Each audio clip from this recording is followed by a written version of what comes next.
छत्तीसगढ़ में विकास के नाम पर अब आपकी अपनी ही जमीन पर आपका अधिकार छीनने वाला है।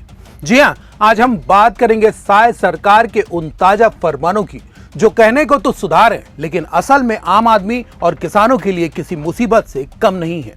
छत्तीसगढ़ के राजस्व एवं आपदा प्रबंधन मंत्री टंकराम वर्मा ने अपने विभाग के 2 साल के कामकाज का ब्यौरा दिया, लेकिन इस ब्यौरे में छिपे पाबंदियों ने सबको चौंका दिया है। आज हम इस पूरी खबर का विश्लेषण करेंगे, तो वीडियो को पूरा देखें, क्योंकि अगर आप छत्तीसगढ़ से हैं तो यह जानकारी आपके लिए बेहद जरूरी है। नमस्कार, आप देख रहे हैं CGNN लाइव और मैं हूं अभिषेक दुबे। सरकार ने साफ कह दिया कि अब जैसे ही किसी बड़ी परियोजना की घोषणा होगी, उस इलाके में जमीन की खरीदी बिक्री पर पूरी तरह रोक लग जाएगी। सोचिए, अगर सरकार सिर्फ ऐलान कर दे कि फला जगह से नेशनल हाईवे निकलेगा या कोई प्लांट लगेगा, तो बस उसी दिन से आप अपनी ही जमीन नहीं बेच पाएंगे। चाहे आपको बेटी की शादी करनी हो, इलाज के लिए पैसे चाहिए हो या बच्चों की पढ़ाई का खर्च हो, आप अपनी संपत्ति होते हुए भी लाचार हो जाएंगे। सरकार का तर्क है कि इससे बिचौलियों पर लगाम लगेगी और बंदोबस्ती में गड़बड़ी रुकेगी। लेकिन जमीनी हकीकत क्या है?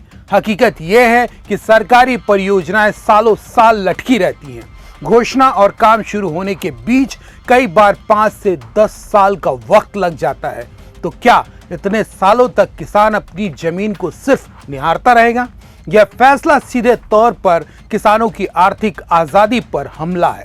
जब तक सरकार मुआवजा नहीं देती, तब तक उस जमीन का मालिक किसान है, लेकिन सरकार ने झटके में उसे अपनी ही जमीन का चौकीदार बना दिया है। और सुनिए, दूसरा झटका तो और भी बड़ा है। सरकार ने 5 डिसमिल से कम जमीन की बिक्री पर पूरी तरह प्रतिबंध लगा दिया है।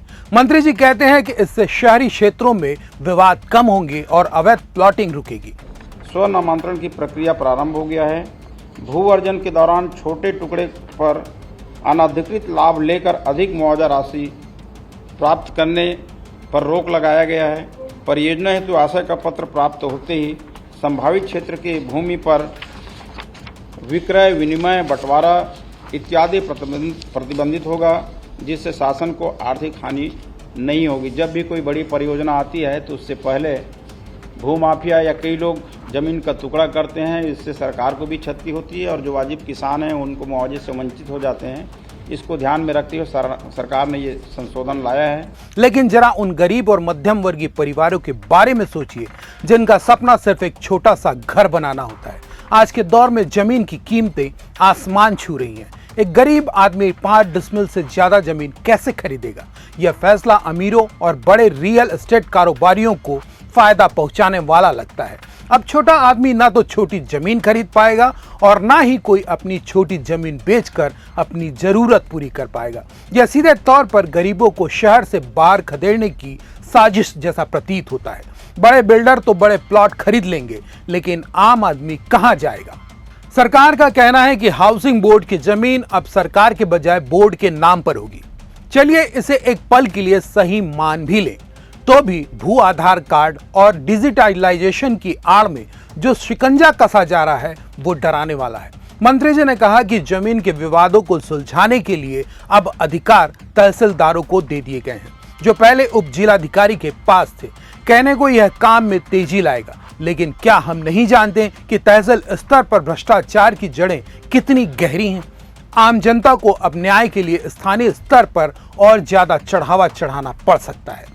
कुल मिलाकर ये तमाम फैसले कागजों पर भले ही पारदर्शी लगे, लेकिन इनका व्यवहारिक असर आम जनता की गर्दन पर ही पड़ेगा।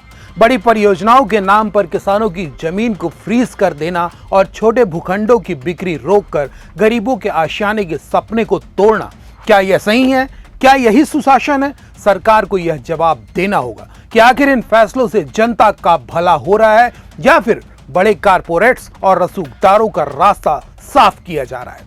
आपको क्या लगता है? क्या यह राज्य सरकार का सही निर्णय है या फिर एक तुगलकी फरमान? अपनी राय हमें जरूर दें और छत्तीसगढ़ की हर छोटी बड़ी खबर के लिए चैनल को सब्सक्राइब जरूर कर लें। नमस्कार।